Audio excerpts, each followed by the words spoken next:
welcome back to the Common Connected podcast. This summer, I wanted to support the adults who listen to this podcast. I'm talking to the educators, the teachers, the counselors, the other mental health professionals, the occupational therapists, the speech and language pathologists, and the family members who listen because they are looking for support for their kids and teens. One thing that often happens as adults is that we tend to put our own needs in the back burner and we don't take time to rest and recharge. This summer, I want to encourage you to find coping skills that work for you. Throughout the whole summer, I'm resharing a series I did a little bit ago called Coping Skills for Adults. And really what I'm doing is going through the coping styles that I use in Coping Skills for Kids, but I'm turning it to us and thinking about what strategies will work for us, what is going to help us rest and recharge and re-energize before the beginning of the next school year. So I'm taking to support the adults. So I'm also working on a book to help support the adults. If you'd like to learn more about the book or share your coping skills with me anonymously, you can visit Coping Skills for Kids.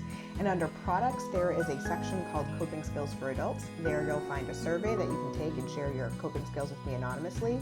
And also you'll be able to sign up for my newsletter and get a free brainstorming sheet to help you think of your own strategies to help you rest, relax, and re-energize before the next school year. I wish you a happy and calm summer. Whenever I do presentations, one of the things I tend to end with is self-care and coping skills for the adults.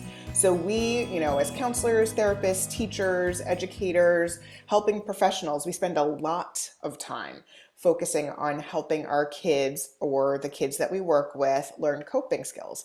And one of the things that I've figured out as I've learned and done this work for a while is that one of the best ways to do this is by modeling healthy coping skills. And that can really make a difference when we are teaching our children and our students and our clients how to use coping skills. But sometimes we, as the adults, myself included, can struggle with this. So I really wanted to help you in a way find your own strategies, your ways of that you can rest and recharge, you can re-energize yourself. And so let's get started. So I'm gonna go through each of the styles of coping, but one of the first things I'm gonna start with is deep breathing, because I always start with deep breathing. So today's episode is focused on deep breathing strategies that adults can use, but they also work for kids as well. So the reason why deep breathing is so important is because it is a way that we can tell our bodies to get out of fight, flight, or freeze mode and go back down to rest and digest mode. It is not immediate, it is not instantaneous, but it is one of those things that can help our body switch out of it. Because when we're in fight, flight, or freeze, our breathing is shallow. Our muscles tense up, our digestion slows down, and our breathing gets shallow. So to help us get out of that fight, flight, or freeze, one thing that we can do is go back down to rest and digest by helping our body do some deep breathing. So that's why I like to start with it. So I wanted to share a couple of techniques that I like using for deep breathing that are super simple and work for adults as well as kids too, obviously, but it can absolutely work for adults. So if you've ever seen me present, so like that's what I talk about self-care at the end of the presentation, but the first thing I always start with at the beginning of a presentation is taking deep breaths. So the deep breathing exercise I do is simple.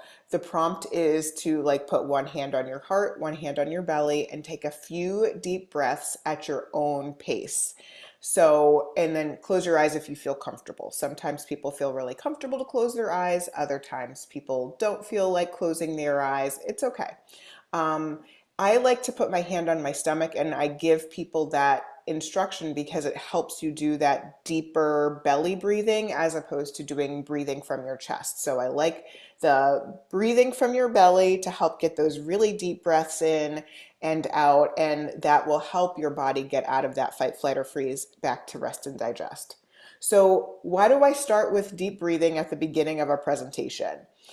I will tell you, having done it a lot, and actually a couple of times I didn't do it at the beginning, and I noticed a difference in the room. So it helps everybody focus and come together in that moment to settle down. The energy in the room really does settle down for just like after just doing 1 minute of deep breathing. It's actually quite incredible and quite powerful to see. It just shifts the energy in the room to a more calm place and you can feel the change happen. And I notice the difference between when I do it and when I don't. Because when I first started doing speaking, I didn't include the deep breath at the beginning, and it made a huge difference to include it. It just got everybody like focused on the same moment. Um, I also do it because it shows how quickly you can shift the energy in a room. So it's a really quick strategy you can use in the morning with your students as they're walking it when as they've settled into class and they're coming down and they're sitting down in their desks. Before you could begin work, you can actually do a deep breathing exercise that takes less than a minute and can help them regroup and focus on what they need to do. It's also something that you can use in group. You know, when you have got a lot of kids coming in from a lot of different places and they're trying to sit down and settle in, and you need to get all of them focused, try doing a deep breathing exercise to get them all focused. And then finally, I also do this deep breathing exercise at the beginning of presentations for myself because it helps me get focused and in the moment and in a calmer state of mind. I find that it helps me be ready to go even in remote presentations. I like to do this deep breathing exercise. So absolutely just really simple. One hand on your heart, one hand on your belly. Close your eyes if you feel comfortable. Take a few deep breaths at your own pace. That's the other thing that I like about it is that it's, you know, sometimes for me, like breathing with numbers doesn't always work, or breathing with counts doesn't always work just because I don't like the way it feels for me. But it does work. So it's helpful to make sure that you try kind of two like different ways to take deep breaths to see what works best for you.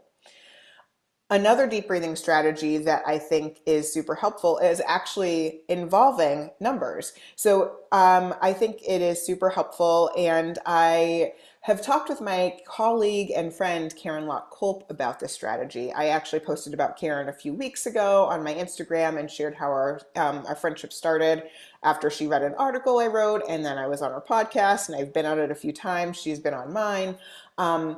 And I remember she and I were talking, and she talks about 4-7-8 breathing being the way that she falls asleep. It helps her fall asleep at night. So 4-7-8 breathing, you breathe in for 4 counts, you hold for 7 counts, and you breathe out for 8 counts. Now, this is a strategy because of the shorter breath in and longer breath out. It's supposed to help you get out of fight, flight, or freeze and back down to rest and digest in quicker.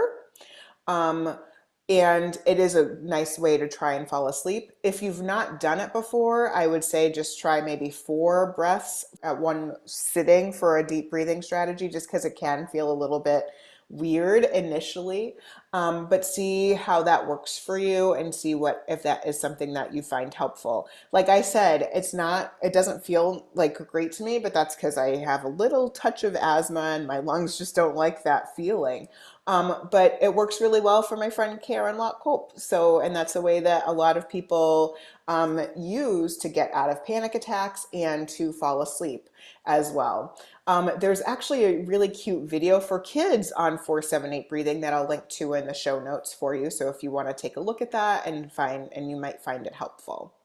And as I was prepping for this and thinking about breathing, I realized, I've seen breathing recently actually on TV using deep breathing strategies. So recently we got a dog, and I've been watching a lot of Caesar Milan, like all the shows. I just discovered all of this because it's like a different world. I never grew up with a dog, so I'm just getting used to like what it means to be the leader of a pack and things like that. So one of the things I noticed pretty early on when I was started watching his show is that he really checks his energy. He checks his breath when he's working with animals, especially animals that are having a challenge.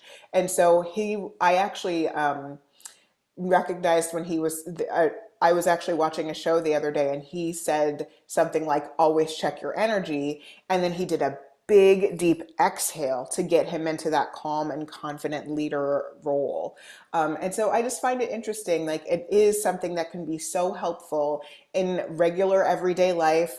And I'm glad that I was able to see that and share that with you. And, I enjoy those shows as well. But it's great to see that, people are noticing their breathing makes an impact on their energy and their body, and how that impacts other creatures and other people in their lives.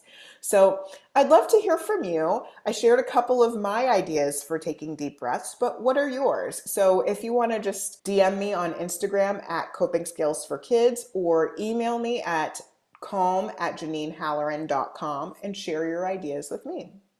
So to help us as we explore our coping skills through the series, I've created a free printable that you can download, and that's going to be, a link to that is going to be in the show notes. So you can help start identifying your own ways that you like to reset and recharge. If you like this podcast, please feel free to share it with your friends and colleagues, or giving a rating and review wherever you listen. And as always, don't forget about yourself. Take a few minutes, have a little fun, and have an awesome day.